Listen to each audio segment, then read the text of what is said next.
Over 50. Glute bridge mistakes that will ruin your lower back.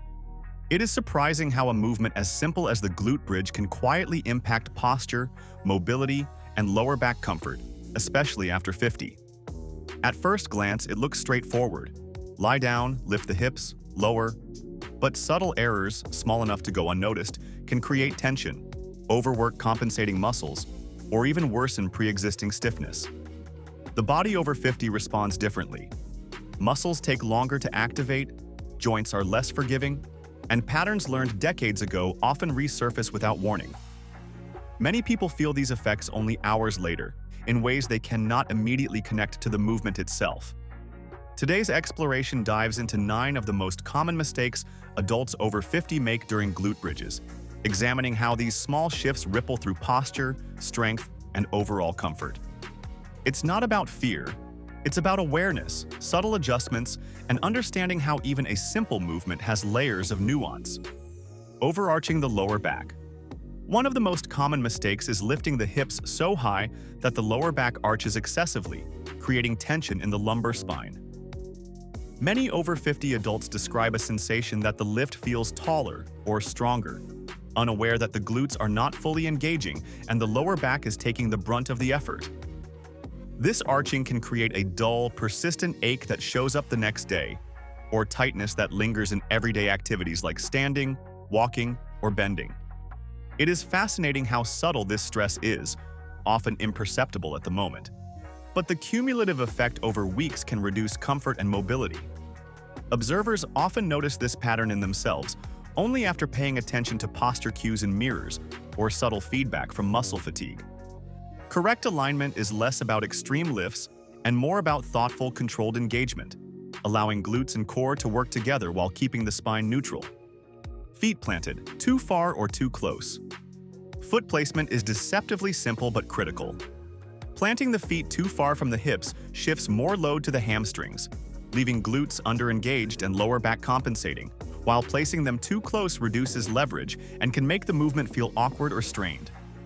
Over 50 adults often unconsciously choose positions that feel comfortable, but actually create micro-tension over time. This misalignment can lead to uneven activation, subtle hip discomfort, or mild lower back stiffness that seems to appear without explanation. People often describe a "something feels off" sensation, where one side feels stronger or looser than the other. Foot placement is more than a technical detail. It's the foundation that allows glutes, core, and legs to coordinate efficiently.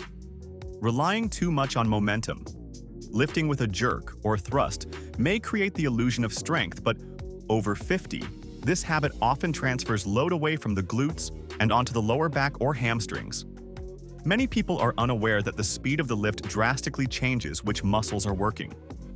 The lower back may silently take on extra stress, while the glutes, the target, barely engage fully. This pattern is insidious because it often feels easier, allowing more repetitions, but creates lingering stiffness or mild soreness the next day. Momentum-driven lifts also reinforce improper timing of muscle activation, subtly reducing balance and coordination over time. The contrast between slow, controlled lifts and quick thrusts is stark. What feels small in the moment can become noticeable in discomfort hours later. Neglecting core engagement. Glute bridges are more than a hip movement. They rely on the core to stabilize the pelvis and spine. After 50, many adults overlook this partnership, unintentionally allowing the lower back to carry the load. The result is a quiet tension or dull ache that might appear hours later, often misattributed to age or stiffness. Subtle feedback, like feeling the pelvis tilt or noticing an uneven lift, signals that the core is disengaged. People often report that their back fatigue is mysterious until they reconnect with deep abdominal engagement. Awareness here is everything. The glutes, core, and lower back must collaborate for the movement to be both safe and effective, and this coordination becomes more crucial with age. Uneven weight distribution. One side of the body often dominates, whether due to old injuries, postural habits, or muscular imbalances. Over 50, this asymmetry becomes more pronounced and can quietly overload one hip, glute, or lower back segment. The result is subtle soreness or uneven muscle development, which can appear mysterious until reflected upon in mirrors or through tactile feedback. Many people describe feeling that one leg or hip works harder or sags, often without realizing the difference until after multiple repetitions or even days of activity. Recognizing and correcting asymmetries early prevents cumulative tension and reinforces balanced strength over time. Lifting the hips too high. A common instinct is to lift the hips as high as possible, inspired by online tutorials or the desire to maximize gains. After 50, pushing the pelvis beyond its natural range can hyperextend the lumbar spine, overactivate compensating muscles, and strain connective tissues. Many people experience mild discomfort or a feeling of instability, yet dismiss it because the movement feels impressive visually. It's fascinating how the body communicates quietly.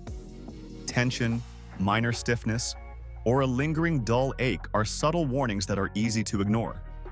The lesson here is about precision over height, learning to respect the body's natural limits while still feeling the lift in the intended areas. Holding the position too long or too briefly. Timing matters. Holding the bridge for too long fatigues, stabilizing muscles, creating microstrain in the lower back, while releasing too quickly can prevent glutes and core from fully engaging, reducing efficiency. Over 50 adults often struggle to find the balance, either lingering because it feels productive or rushing through repetitions out of habit or impatience. Both extremes subtly affect the lower back over time, contributing to stiffness or uneven muscle adaptation. Awareness of rhythm and pacing becomes a surprisingly impactful tool, showing that small timing adjustments have outsized consequences. Neglecting warm-up or mobility work. Skipping a brief warm-up before bridges can make the lift feel stiffer, tighter, or heavier than it should. Older adults are especially prone to tension when hips, hamstrings, and lower back are not prepped, creating subtle, silent stress on the lumbar region. Many people overlook this step, assuming the exercise is simple, until stiffness appears hours later, or movements in daily life feel restricted. Warm-up, gentle stretching, or light activation primes the muscles, ensuring the lift engages the glutes correctly and reduces unnecessary tension. The takeaway is that preparation is often as important as the movement itself, especially when joints and muscles are more sensitive with age. Glute bridges are deceptively simple but rich with nuance, especially after 50. Small mistakes, arching the lower back, misplacing feet, relying on momentum, neglecting core, uneven load, overlifting, timing errors, or skipping warm-up can quietly undermine comfort and strength. Awareness, subtle adjustments, and mindful engagement transform this basic movement into a safe, effective, and even empowering routine. Share your experiences in the comments, and don't forget to like and subscribe so you never miss future insights into movements that protect the back, enhance mobility, and reclaim strength for adults over 50. Each repetition, done with awareness, is a step towards stability, confidence, and comfort that carries far beyond the mat.